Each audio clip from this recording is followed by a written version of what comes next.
Yo, what's up everybody? Anthony Davis here. I'm getting ready to do my chapter review for Bleach, chapter 497.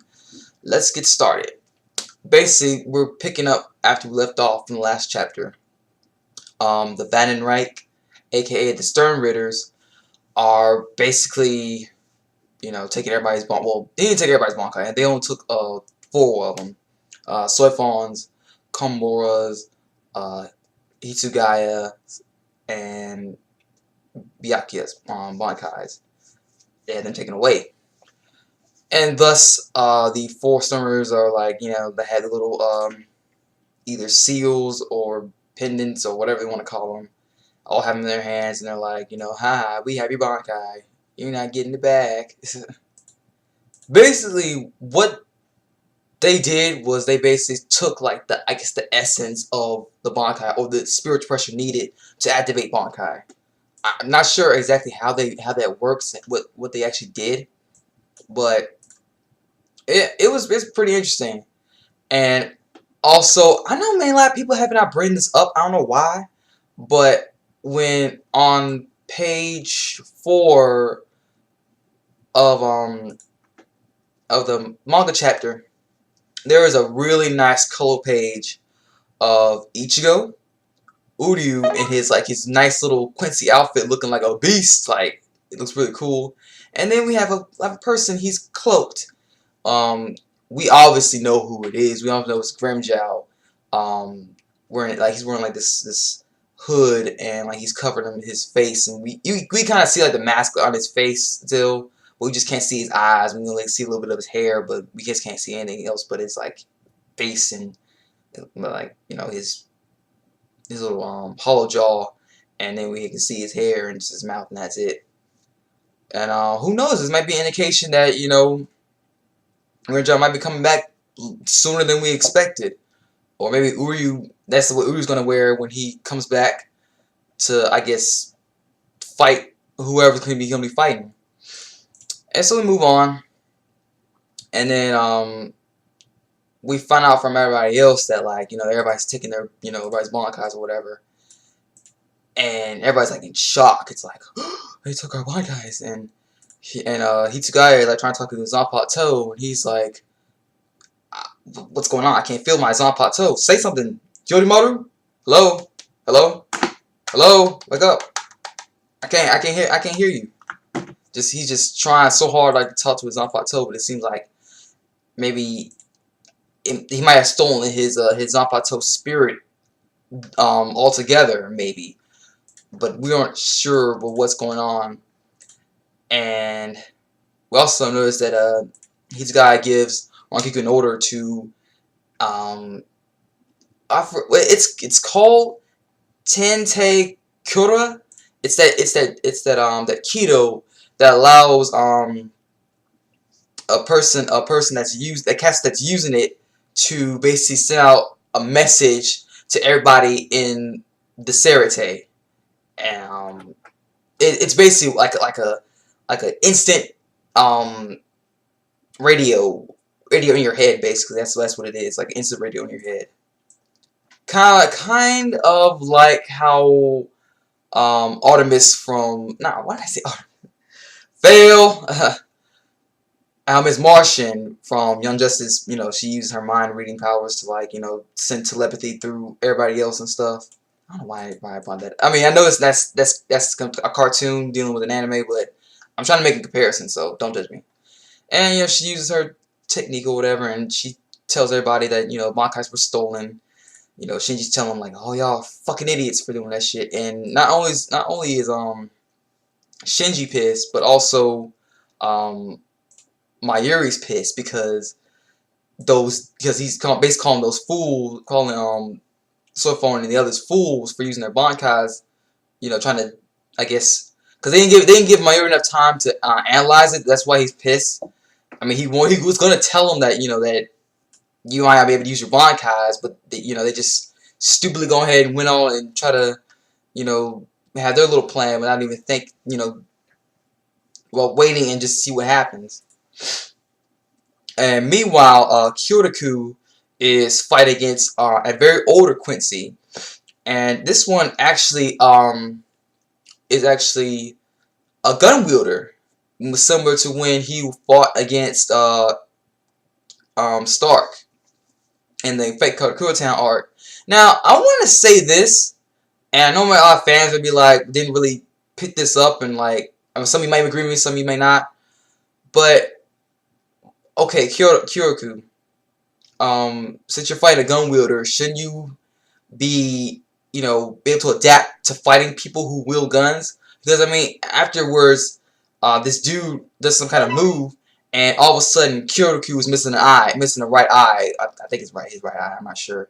Yeah, he's missing his right eye. So it's like, what the hell? You know, Mayuri should have known like how to deal with gun wielders now after dealing with Stark.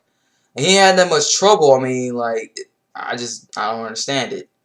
I mean, was he too fast for him? That's the thing. Was he that fast, or he just was being careless and just didn't really, you know, thought it his all the way through? Because remember, I think kind of Kyoto was holding back. He wasn't using his full strength because after finding out that they don't use Bankai, they haven't used Bankais against them. Maybe that's why he's not really fighting up to his best. But what really, really bothers me about the stealing Bankais thing is that throughout the entire series of Bleach, only a few captains have used their Bankais. The rest never used them at all. So it's like now they're like, oh, we need Bankai to beat these guys, and they were fighting against Aizen and their and his Espada, and they never even once thought, hey, maybe we should use Bankai. You know, I mean, it would not have helped because I know some other captains tried to use Bankai against him, and that didn't work. But they could have at least tried to use Bankai to maybe give us viewers, you know, a little bit like, oh, that's his Bankai. That's what it looks like, you know. Before, I don't know, like, I just don't know. But I had to bring that up because that was just, anyway, the unnamed Stern Ritter, the one with the blonde hair, is the one that's attacking the Aizen lookalike group, and the Stern Ritter's leader, well, the Van Reich's leader is there, and you know they're talking, and he's like, well, what can we do, Captain? Like, they seem like they're really lost their will to fight. And what the Stern Ritter, man, if I say Stern, the Von Reich the head leader of everybody is basically saying that, you know what, it doesn't matter to me whether or not they, you know, you kill them or not. You know, do whatever, you know, just go crazy. If you want to spare them, you can spare them. If you want to kill them, you can kill them. Yeah, I don't give a shit. I'm just here for my revenge, you know. And then the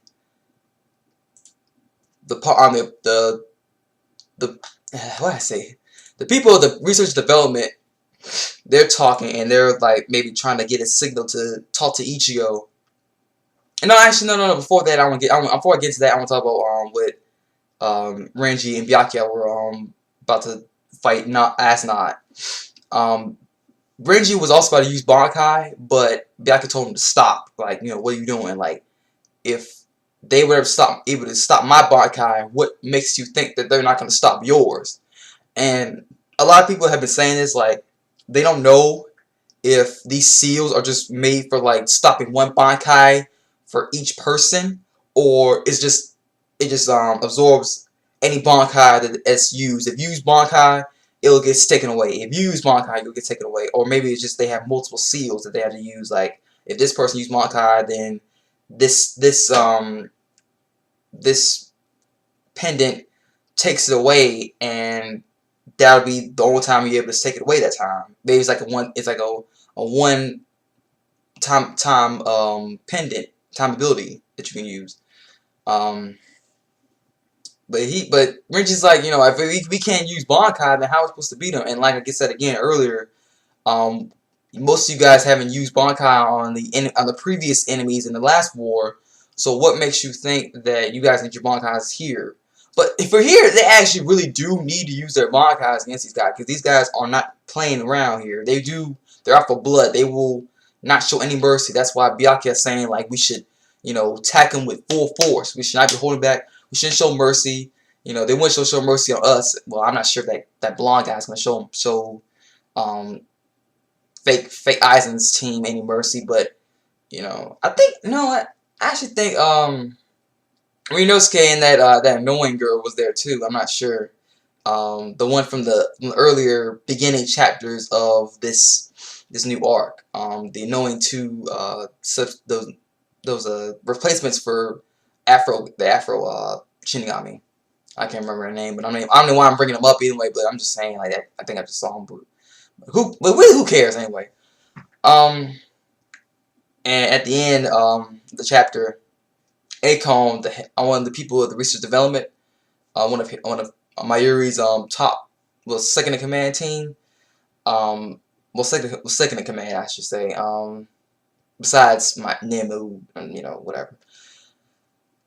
They're trying to get in contact with Ichigo, and maybe he'll come into the fray later after he beats Kyuuge, or maybe Kyuuge will escape, or I don't know what will happen. But I'm definitely sure that Ichigo might enter the fray. Will he be any of use to the fight? I mean, not necessarily. I mean, like I said, Ichigo is very, well, like I said before. I'm going to say this now. Ichigo is really predictable now. Well, he's been predictable before, but I'm just telling everybody, I'm just letting everybody know right now that he is predictable.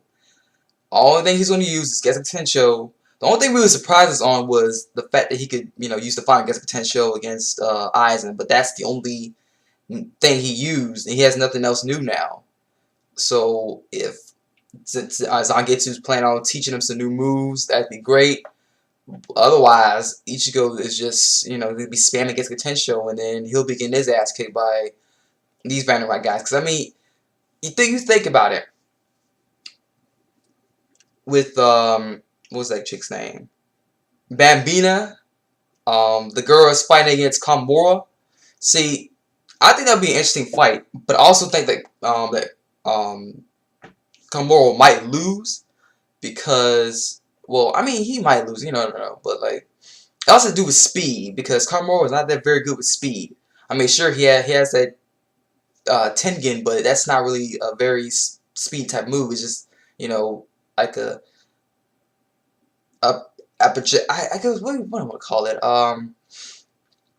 It's a partial weapon of his Bankai, so it's not really going to be much effective against somebody that's a Quincy and who uses a Hiryaku. I'm not sure how the Quincy name for their flash step is. I'm not sure. If you guys could get the comments below and tell me exactly how you say it, then that'd be great. I really appreciate if you did. And also, not many people have really brought this up, but this actually, well, I know people have brought this up before, but like,